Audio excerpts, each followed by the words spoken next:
और ब्रेक के बाद एक बार फिर से आपका स्वागत।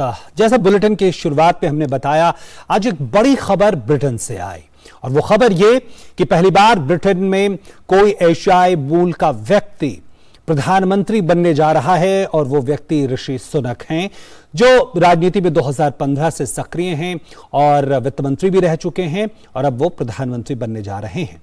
और इसी पर आधारित हमारा आज का विशेष, और हमारा विशेष कहता है ब्रिटेन अब की बार सुनक सरकार। तो निश्चित तौर पर ऋषि सुनक के सामने जो तमाम चुनौतियां हैं उसका भंडार होगा और हम देख चुके हैं, चाहे वो बोरिस जॉनसन हो, उसके बाद लिज ट्रस्ट हो, उन सब ने एक तरह से उन चुनौतियों के सामने घुटने टेक दिया और उन्हें पद छोड़ना पड़ा। और अब ऋषि सुनक पर निगाहें हैं। निश्चित तौर पर आज औपचारिक ऐलान कर दिया गया है। हमारे साथ दो खास मेहमान जुड़ गए हैं, आइए उनसे आपका परिचय करा दें। हमारे साथ मंजीव पुरी जी हैं, जो वरिष्ठ राजनयिक हैं, पूर्व वरिष्ठ राजनयिक। हमारे साथ प्रोफेसर हर्षवर्धन पंत साहब हैं, जो डिस्टिंग्विश फेलो ORF से जुड़े हैं। बहुत बहुत स्वागत आप दोनों का। और सबसे पहले मैं मंजीव पुरी जी, मैं आपसे यह समझना चाहूं कि जिस तरह से एक बार बार ऐसा लग रहा था जब लिज ट्रस्ट के साथ मुकाबला था ऋषि सुनक का, तब भी ऐसा लग रहा था शायद वो आगे निकल जाए, लेकिन नहीं हुआ। लेकिन अब आपको लगता है वो इस पद पर पहुंच रहे हैं, तो किस तरह की खबर है खासकर ब्रिटेन के लिए, क्योंकि वहां पे लगातार चुनौतियां बनी हुई। प्रकाश जी, बहुत बहुत धन्यवाद। आपको दिवाली के शुभ मौके पर मेरी शुभकामनाएं। आपको भी। देखिए, पहले तो ये हम लोग सब जरा खुशी मनाएं कि पहली बार ग्रेट ब्रिटेन में एक नॉन वाइट प्रधानमंत्री बनने जा रहे हैं और वो भारतीय मूल के ऋषि सुनक। खुशी तो बहुत कारण होनी चाहिए। ये कारण तो हम लोगों के लिए कारण है, बहुत अच्छा कारण है हमारे लिए, लेकिन असल में खुशी तो ये होनी चाहिए कि ऋषि सुनक एक सुलझे हुए पॉलिटिशियन और इकोनॉमिस्ट, जो पहले चांसलर ऑफ द एक्सचेकर, जिसको फाइनेंस मिनिस्टर को वहां पर कहते हैं, वो थे। और कोविड के समय उन्होंने ब्रिटेन की इकोनॉमी को संभालने में बहुत सराहनीय काम किया। अब चुनौतियां तो ब्रिटेन के सामने बहुत ज्यादा हैं, और कई चुनौतियां इसलिए हैं क्योंकि ब्रिटेन एक ग्लोबल इकोनॉमी के साथ बहुत अच्छी तरह जुड़ा हुआ है, इसलिए ये तो देखना पड़ेगा वो किस तरह टैकल कर पाएंगे। लेकिन एक चीज नोट करिएगा कि जो मार्केट है उसने इसको किस तरह देखा। उन्होंने इस तरह देखा कि ऋषि सुनक एक सेफ पेयर ऑफ हैंड्स। जैसे उनका नाम उभर के आया, पाउंड बढ़ने लगा, ब्रिटेन के इकोनॉमी के जितने भी लोग, इंपॉर्टेंट लोग हैं, सबने कहा कि भाई चुनौतियां तो देखेंगे क्या होता है, लेकिन कम से कम जो आदमी वहां पर हेल्प ऑफ अफेयर्स पे है वो सुलझा हुआ है, वो जानता है क्या कर सकते हैं। मेरा मानना है कि ये सब ब्रिटेन के लिए अच्छा है, दुनिया के लिए अच्छा है और हमारे रिश्तों के लिए भी अच्छा है। बिल्कुल। प्रोफेसर पंत, एक तो ब्रिटेन की बात, भारत की भी बात अपने आप आ जाती है। निश्चित तौर पर भारतीयों में एक तरह की खुशी तो है, लेकिन कितना खुश होने की वजह हम भारतीयों के लिए है या है भी नहीं? देखिए, बहुत ज्यादा खुश होने की बात तो नहीं है, पर ये जरूर है कि अगर आप इसमें पिछले कुछ दिनों से, महीनों से ब्रिटेन के हालात देख रहे थे, तो उसमें ऋषि सुनक, जैसा एम्बेसडर मंजीव पुरी कह रहे थे, कि एक काफी सुलझे हुए व्यक्ति हैं। उन्होंने, उनकी जो आर्थिक नीति थी, जो उन्होंने अपने लीडरशिप कॉन्टेस्ट में लोगों के सामने रखी थी, कंजर्वेटिव रैंक एंड फाइल के सामने रखी थी, वो बहुत बैलेंस्ड थी। और अगर वो जीत जाते तो शायद इतना बुरा हाल जो पिछले 2 महीनों में, लेकिन ये है कि ब्रिटेन के लिए ये अच्छी खबर है। ब्रिटेन के लिए ये भी, और ब्रिटिश डेमोक्रेसी के लिए भी अच्छी खबर है कि एक नॉन वाइट पहली बार वहां पे प्रधानमंत्री बनेंगे, और एक मेच्योरिटी ब्रिटिश डेमोक्रेसी की, क्योंकि कई लोगों ने ये बात बार बार कही कि क्या ब्रिटेन तैयार है एक नॉन वाइट प्राइम मिनिस्टर के लिए, तो कहीं वहां पे ब्रिटेन ने दिखाया, खासकर कंजर्वेटिव पार्टी ने ये दिखाया कि वो तैयार है एक ऐसे व्यक्ति के साथ को लीडरशिप देने के लिए। आगे सवाल ये है कि वो भारत के लिए क्या अच्छा बुरा करेंगे। मुझे लगता है कि जब भी हम इस तरह के किसी लीडर को देखते हैं, तो उसमें वो लीडर अपने हित के हिसाब से, अपने देश के हिसाब से अपनी पॉलिसीज अपनाएंगे। वो भारत को सेंटर में रखेंगे। और हर्ष साहब, एक बात, अभी ट्रेड टॉक्स चल ही रहे हैं, जहां तक मेरा अंदाजा है, जो एग्रीमेंट नए होने हैं। हाँ जी, तो उसमें भी मुझे लगता है कि ये थोड़ा सा परेशानी का सबब ज्यादा बन जाता है, क्योंकि होता क्या है कि जब आप अगर वो भारतीय मूल के हैं तो अब उनको ये दिखाना पड़ेगा कि वो वाइटर देन वाइट हैं, कि उनको कहीं पर इस तरह के डिसीजंस लेने पड़ेंगे। क्योंकि आपको याद होगा पिछले कुछ हफ्तों में जो पुरानी होम सेक्रेटरी थी, उन्होंने भी इसमें कुछ विवादास्पद बयान दे दिए थे माइग्रेशन को लेकर। तो उनके ऊपर प्रेशर ये रहेगा ऋषि सुनक साहब के पास कि वो कैसे अपनी एक्सेप्टेबिलिटी बढ़ाएं, क्योंकि वो अब आज भी वेस्टमिंस्टर जो एमपीज हैं उनका तो समर्थन उनको प्राप्त है, लेकिन जो टोरी रैंक एंड फाइल है, कंजर्वेटिव पार्टी की रैंक एंड फाइल है, जिन्होंने इनको हरा दिया था, लिज ट्रस को जिता दिया था, उनका समर्थन अभी भी इनको प्राप्त नहीं है। तो ये वो समर्थन कैसे ले पाएंगे? तो इसके लिए इनको कुछ ऐसी पोजीशंस लेनी पड़ेंगी, खासकर माइग्रेशन में, जो टोरी रैंक एंड फाइल में रेजोनेट करती हूँ। और उसमें अगर ये भारत की जिस तरह की बात पुरानी होम सेक्रेटरी ने कही थी, उसको लेकर इनको थोड़ा सा सतर्क रहना पड़ेगा और एक कॉशियस अप्रोच इनका रहेगा। तो मुझे ऐसा लगता है कि अगर बोरिस जॉनसन या लिज ट्रस होते या कोई और प्रधानमंत्री होता, तो उसके पास स्पेस ज्यादा होती है ये दिखाने की कि वो भारत के साथ बगैर सोचे, बगैर एक डिफेंसिव हुए आगे बढ़ सकते हैं। लेकिन ये जरूर है कि अगर वो बैलेंस्ड इकोनॉमिक पॉलिसी चलाते हैं तो उसका फायदा भारत को होगा, उसका फायदा हिंद प्रशांत को होगा। और भारत ने हिंद प्रशांत में ब्रिटेन के साथ अपनी जिस साझेदारी को आगे बढ़ाने की चेष्टा करी है, वो और आगे बढ़ेगी। मंजीत पुरी जी, मुझे 2015 का वो वक्त याद आ रहा है जब प्रधानमंत्री नरेंद्र मोदी ब्रिटेन के दौरे पर गए थे और लंदन के वेम्बली स्टेडियम में जब भारतीय प्रवासियों के साथ मुलाकात हो रही थी, उस समय प्रधानमंत्री थे डेविड कैमरन। उन्होंने ये कहा था कि अब बहुत जल्दी ही ऐसा वक्त आ सकता है जब कोई भारतीय मूल का प्रधानमंत्री बने इस ब्रिटेन का। आपको लगता है 2015 से अब तक ये काफी जल्दी और उस तरह से एक आप समझ सकते हैं कि जो प्रवासियों को लेकर और उनकी क्षमताओं को लेकर जिस उम्मीद में भारत के लोग जाते हैं विदेशों में, एक उसकी एक फेरी टेल की तरह क्या हम कह सकते हैं?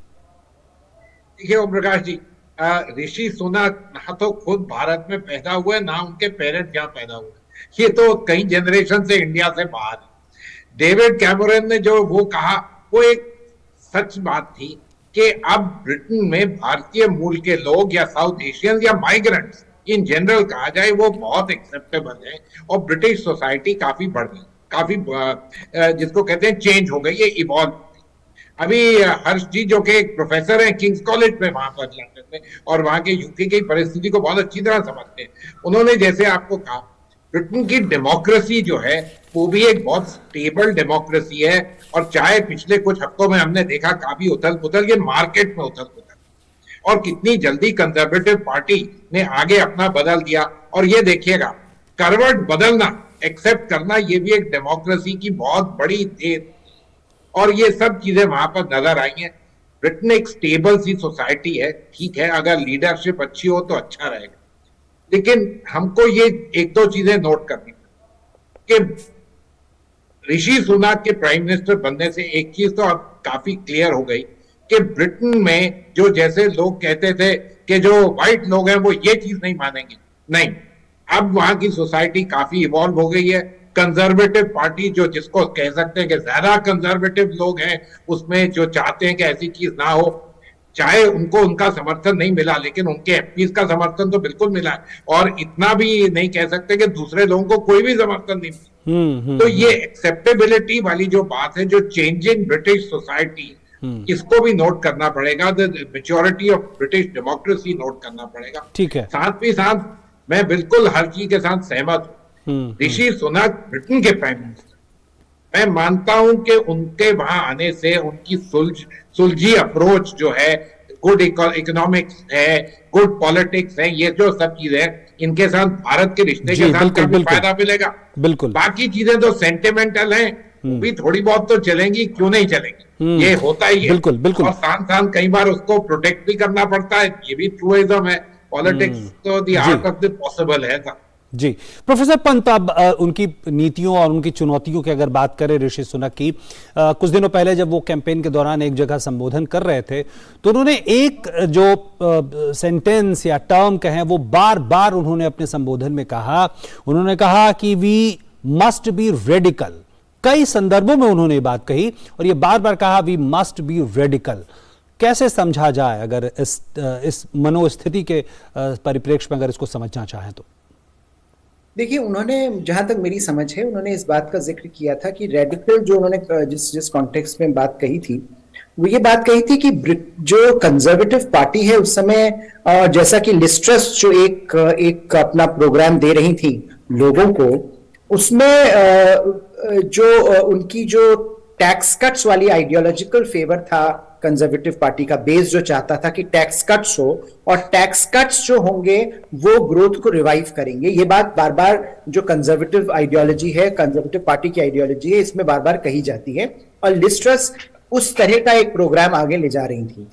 ऋषि सुनक ने ये बात बार बार कही कि हमको अलग तरीके से सोचना पड़ेगा अगर हमको ब्रिटेन की जो अर्थव्यवस्था है उसको हमको शेप देना है। तो कहीं पर ये कह रहे थे कि हमको अलग सोचना पड़ेगा, हमको वो जो कंजर्वेटिव की आइडियोलॉजिकल विचारधारा है उससे अलग जाकर एक नए सिरे से अपनी आर्थिक नीति बनानी पड़ेगी। और अगर आप पिछले कुछ हफ्तों की बात देखें तो जेरेमी हंट, जिनको कि कुछ ही दिन पहले चांसलर ऑफ द एक्सचेकर बनाया, उन्होंने सारी वो बातें रिवर्स कर दी जो लिज ट्रस कहकर आई थी हम करेंगे। टैक्स कट्स की बात थी, स्पेंडिंग की बात थी, तो उन्होंने जो बैलेंसिंग ऑफ द बुक्स की बात करी है वो एक ट्रेडिशनल अप्रोच उन्होंने वापस से ब्रिटेन में लाया है। उसका नतीजा हम देख रहे हैं कि मार्केट स्टेबल हो गए कंपेरेटिव टू जो पहले थे। तो जो मुझे लगता है जो सबसे बड़ी बात अब हो रही है वो ये कि ऋषि सुनक की कैपेबिलिटीज को वापस से कंजर्वेटिव पार्टी में पहचाना जा रहा है, और ये बात कही जा रही है कि उनके आने के बाद कम से कम जो अर्थव्यवस्था एक हाथ से बाहर जा रही थी उसको अब एक नए सिरे से नई सोच के साथ आगे बढ़ाया जा सकता है। जो उनकी जो कंजर्वेटिव पार्टी की विचारधारा है उसमें हो सकता है कहीं पर टैक्स कट्स या स्पेंडिंग की बात हो, लेकिन उसको जो प्रायोरिटी रहेगी ऋषि सुनक की, वो बैलेंसिंग ऑफ द बुक्स की रहेगी, जो मुझे लगता है मार्केट्स को एक बड़ा इंपॉर्टेंट संदेश जाता है। उसका इंपैक्ट ऑलरेडी हम पाउंड पर देख रहे हैं। बिल्कुल, लेकिन बहुत स्पष्ट शब्दों में उन्होंने कहा था, ये प्रोफेसर पंत आप ही से सवाल है कि जो टैक्स पूरा रिजीम है, सिस्टम है, उसमें सुधार करना है और ब्रिटेन को ऐसे देश के रूप में और ज्यादा आगे बढ़ाना है जहां निवेश पूरी दुनिया से आ सके। क्या हम ये कहें कि जो अनुभव अभी तक का रहा है, खासकर लिज ट्रस के दौर में, जो टैक्स कट की जो पूरी अवधारणा थी उसको बाजार ने और जो तमाम तंत्र है उसने उसको नकारा है, और ऐसे में कितनी टैक्स रिफॉर्म्स की संभावना आपको लगती है आने वाले वक्त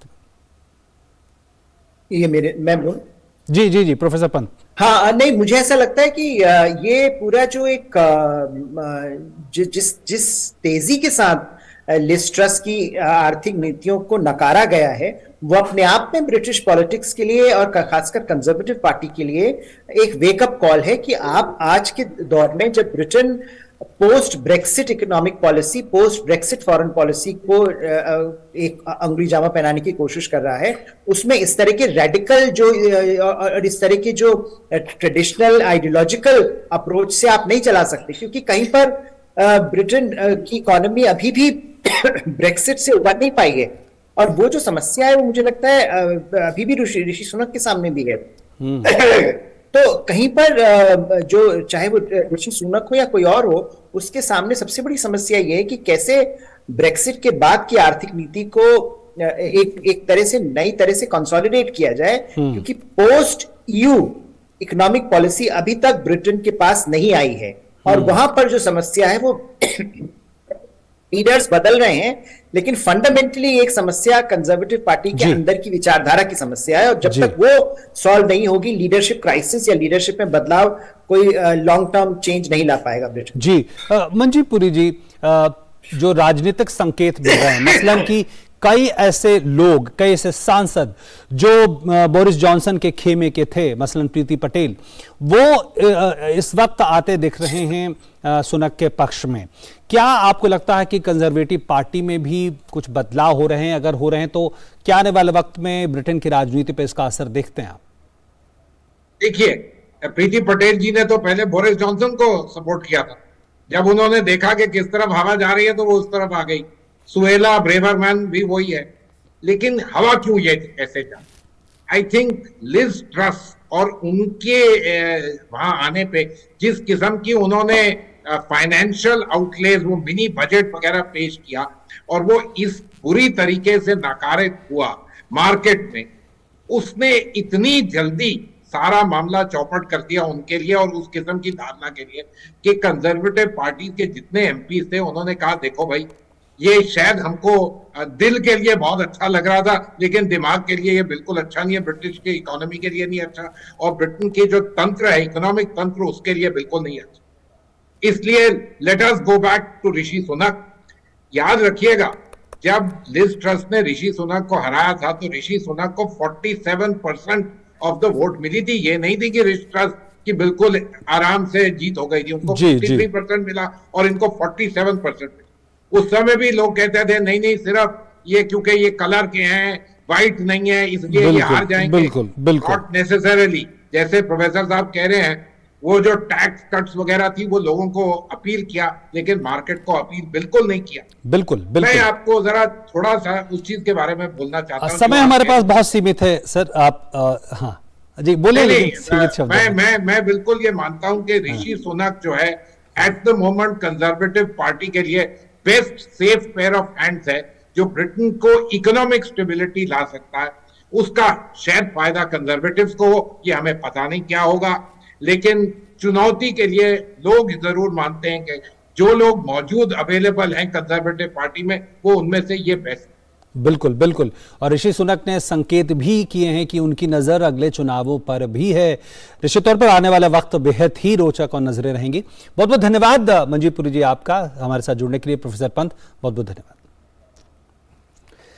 और अब आइए देखते हैं